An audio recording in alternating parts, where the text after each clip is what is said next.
मेरी नई पीढ़ी की बहुत बड़ी जिज्ञासा है कि क्या वास्तुशास्त्र काम करता है। कई लोग कहते हैं मैं वास्तुशास्त्र को नहीं मानता, कुछ लोग कहते हैं ये वैज्ञानिक नहीं है, और कुछ लोग कहते हैं हाँ हाँ हमारे पेरेंट्स मानते हैं, that's what they do, but it's not my cup of T.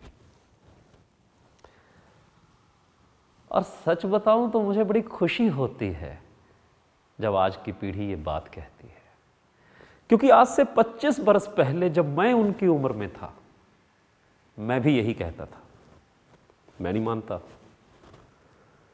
हाँ हाँ होगा कुछ शास्त्र वास्त्र में, क्योंकि मैं तो सॉफ्टवेयर इंजीनियर, मैंने तो विज्ञान स्टडी किया है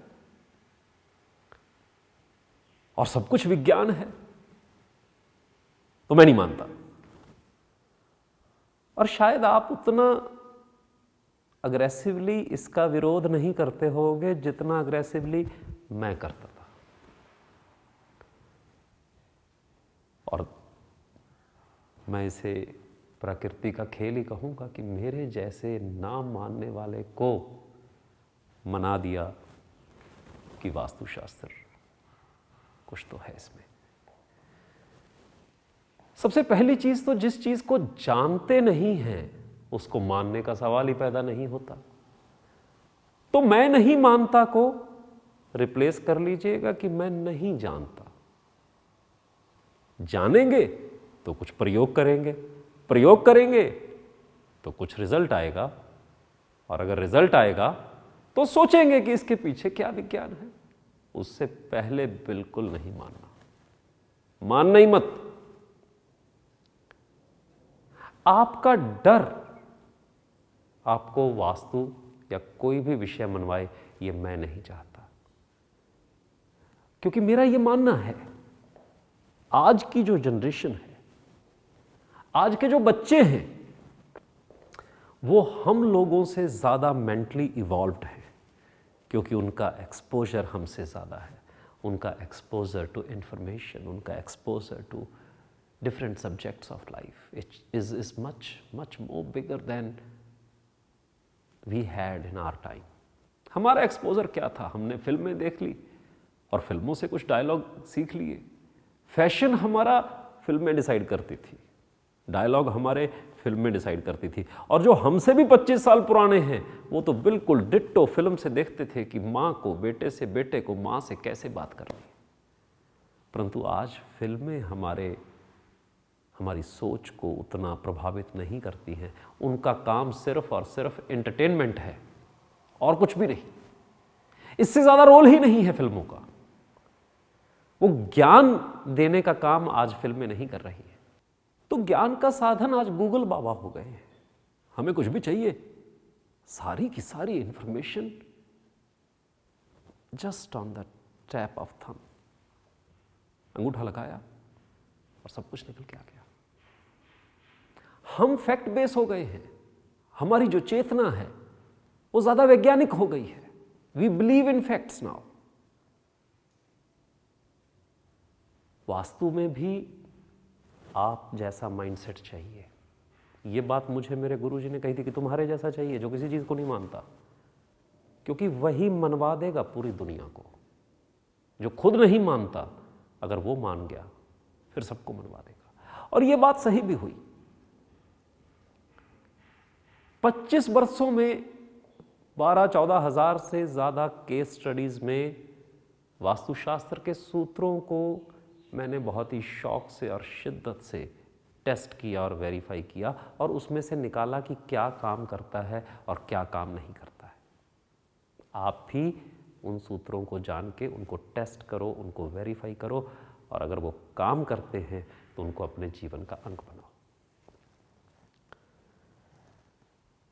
70s में योगा वाज इंडियन एरोबिक्स। उससे पहले 60s में, 50s में, जब मेडिकल साइंस इवॉल्व हो रही थी इस देश में, तो आयुर्वेद ऐसा विषय था जो उन लोगों की समझ में नहीं आया जिन्होंने विज्ञान को परिभाषित करने की कोशिश की, और आज भी नहीं आया। आपको जानकर हैरानी होगी कि जो आयुर्वेद है, आज एलोपैथी के माइक्रोस्कोप में वो एक प्लांट है, और वो अभी तक नहीं ढूंढ पाए कि इसमें कौन से एलिमेंट हैं जो शरीर को ठीक करते हैं। आज तक कुछ चीजों का पता चला है, हल्दी का पता पड़ा तो उसको पेटेंट करवाने निकल गए। कुछ चीजों का पता पड़ा है, अभी वो विज्ञान जिसके आधार पर हम कहते हैं कि यह विज्ञान है या नहीं, उसकी भी अपनी लिमिटेशन है। चूंकि मैं पहले इंजीनियरिंग का छात्र रहा, फिर गुरुकुल चला गया, मैंने मास्टर्स करी, फिर मैंने डॉक्टरेट करी इस सब्जेक्ट में, तो मैं चाहता था कि इसके हम साइंटिफिक मॉडलिंग कर दें, इसकी मैथमेटिकल मॉडलिंग कर दें। डॉक्टर उपेंद्र शेनाय, जिन्होंने स्वदेशी विज्ञान शोध संस्थान की स्थापना की और शुरुआत करी, उन्होंने मुझे कहा कि देखो, जो पाश्चात्य विज्ञान है उसकी लिमिटेशन है। अगर आप इंस्ट्रूमेंट से इसको माप के करना चाहोगे तो ये होगा नहीं और टाइम खराब होगा। वैज्ञानिक सोच होनी चाहिए। वैज्ञानिक सोच क्या है? विज्ञान की क्या परिभाषा है? अगर किसी प्रोसेस में हमने एक इनपुट दी, उसका जो प्रोसेस है वो वेल डिफाइंड है, और उसकी जो आउटपुट है वो वेल डिफाइंड आ रही है। Input is defined, process is defined with a controlled set of conditions, and the output is defined. If you are getting this repetitively, then this is science. How does it work? इससे हमारा कोई लेना देना नहीं। जब कोई universities, जब कोई एकेडमिशियंस इसमें लगेंगे, वो अपने आप खोज लेंगे। पर क्या 2 + 2 4 है, हम इतना जान लें तो हम वैज्ञानिक हैं। अगर मैंने ये किया, इस तरीके से किया, और इसका ये परिणाम आया, और वो हर जगह हर परिस्थिति में आ रहा है, बशर्ते input, process and output defined हो, तो ये विज्ञान है। तो यस, वास्तु एक विज्ञान है, 100% विज्ञान है। क्योंकि मेडिकल साइंस में भी 55% सक्सेस रेट है रिजल्ट्स का। आपको शायद जानकारी नहीं होगी, मैं बता देता हूँ। 55% ही कोई दवाई काम करेगी, इसकी एश्योरेंस है, 100% नहीं करेगी। और आयुर्वेद 100% काम करेगी। आयुर्वेद को कहते हैं alternative science, alternative therapy, not even science. और एलोपैथी को कहते हैं मेडिकल साइंस। जो बंदरों और चूहों पे एक्सपेरिमेंट्स हुए, उनको दवाइयां दी गई, फिर आदमियों पे अभी प्रयोग पूरा नहीं हुआ, वो मेडिकल साइंस। और जो 10,000 साल से हम आदमियों पे ही प्रयोग करके 100% रिजल्ट ले रहे हैं, वो ऑल्टरनेटिव थेरापी। क्योंकि वो धंधा नहीं है। क्योंकि हमारे यहां पर बैठे हुए वैद्य जी 2 रुपए की पुड़िया में असाध्य रोग को दूर कर देते हैं, और वो कॉरपोरेट्स का धंधा नहीं है। इस वजह से उसको ऑल्टरनेटिव करार दे दिया गया, और हमारे बच्चों को पढ़ा दिया गया कि ये वैज्ञानिक नहीं है। परंतु जो विज्ञान है, तुम उसकी परिभाषा में खरे उतर रहे हो क्या? और उस विज्ञान की परिभाषा में मेरे विषय खरे उतर रहे हैं क्या?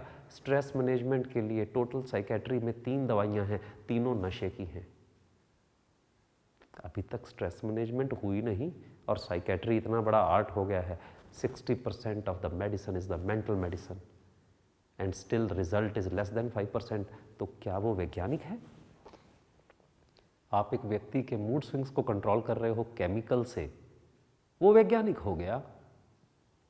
और हम फ्री में सिखा रहे हैं कि तुम 15 मिनट सुबह बैठ जाओ, 15 मिनट शाम को बैठ जाओ, तुम ध्यान करना सीख जाओ, तुम स्ट्रेस फ्री रहोगे, तुम्हारी प्रोडक्टिविटी बढ़ जाएगी। वो गैर वैज्ञानिक हो गया। तो बात विज्ञान या गैर वैज्ञानिक होने की नहीं है। विषय है what works and what doesn't work. Vastu shastra, yoga, dhyana, Ayurveda, they work 100%, but for that you need to learn them. तुमने पहले ही कह लिया मैं मानता नहीं, जानोगे तो मानोगे ना। जानते ही नहीं, जानते नहीं, और अपनी अज्ञानता को ये जाहिर कह रहे हो कि मैं मानता नहीं, तो इसलिए ये विषय नहीं। अगर तुम मेडिकल साइंस नहीं जानते, अगर तुम एक विषय को जानते नहीं, तो क्या कहोगे कि मैं मानता नहीं?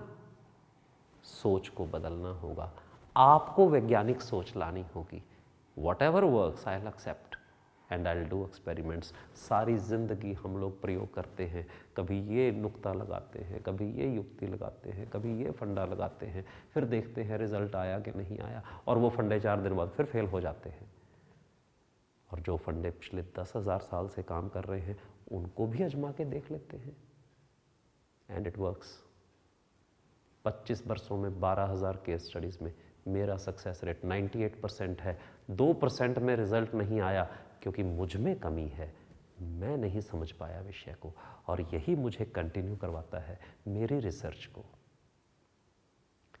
काम करता है, 100% काम करता है, काम करवाने वाला चाहिए। हमारे इन विषयों में लोग कौन आ गए हैं जो जीवन में फेल हो गए, कुछ और नहीं चल रहा तो लोगों को बेवकूफ बनाने के धंधे के नाम पे, क्योंकि लोगों की श्रद्धा है, वो लोग उतर आए हैं, उनको हटाना जरूरी है। और कुछ ऑथेंटिक लोगों की जरूरत है जो ऑथेंटिसिटी के साथ काम कर सके, अनुभवी हो, अनुभव के साथ काम कर सके, जिन्होंने अनुभव की कसौटी पर एक एक विषय को रगड़ा हो, जांचा हो, परखा हो, वो देंगे तो निश्चित 100% रिजल्ट है। एक वैद्य, एक योगी, एक वास्तुशास्त्री कभी फेल नहीं होते, क्योंकि यही उनकी साधना है, उस सनातन से जुड़ना, उस सच से जुड़ना, उसको टेस्ट करना, उसको वेरीफाई करना, और इतना वेरीफाई कर देना जिसकी नब्ज पकड़ ली, जिसको जो दवाई दे दी, पार। जड़ का अलग निदान है, अलग रोग में काम आती है, तने का अलग निदान है, पत्तियों का अलग है, फूलों का अलग है, फलों का अलग है। इसे पंचांग कहते हैं, 5 अंग कहते हैं आयुर्वेद में। पांचों के पांचों अलग अलग रोगों के निदान में काम आते हैं। मेडिकल साइंस तो भगवान जाने कब पहुंचेगी वहां, उनके लिए तो वो एक प्लांट है, उनके माइक्रोस्कोप में कुछ नहीं आता, और हमारे यहाँ हजारों सालों से निदान हो रहा है। मैं विरोधी नहीं हूं मेडिकल साइंस का, क्योंकि सर्जरी में शायद आयुर्वेद उतना इवॉल्व नहीं किया। हैं कुछ ऐसी चीज़ें जो एलोपैथी हैंडल कर सकती है, पर कुछ ऐसी चीज़ें भी तो हैं जहां एलोपैथी काम नहीं करती, और फिर आप जाते हो आयुर्वेद में। तो क्यों ना हम पहले से ही अपने जीवन में आयुर्वेद के नियमों को उतार लें, क्यों ना हम पहले से ही ध्यान के कुछ नियमों को अपने जीवन में उतार लें और हमेशा स्वस्थ रहें, और उसी को माने जो हजारों साल से काम कर रहा है। Yes, vastu does work, but unfortunately people with artificial scientific temperament, they don't work on Vastu. We need real scientific people who can work on Vastu and create a better world. Let's create a better world together at Mahavastu. Join us, join this mission, and let's create more happy, more successful, more joyful living environments.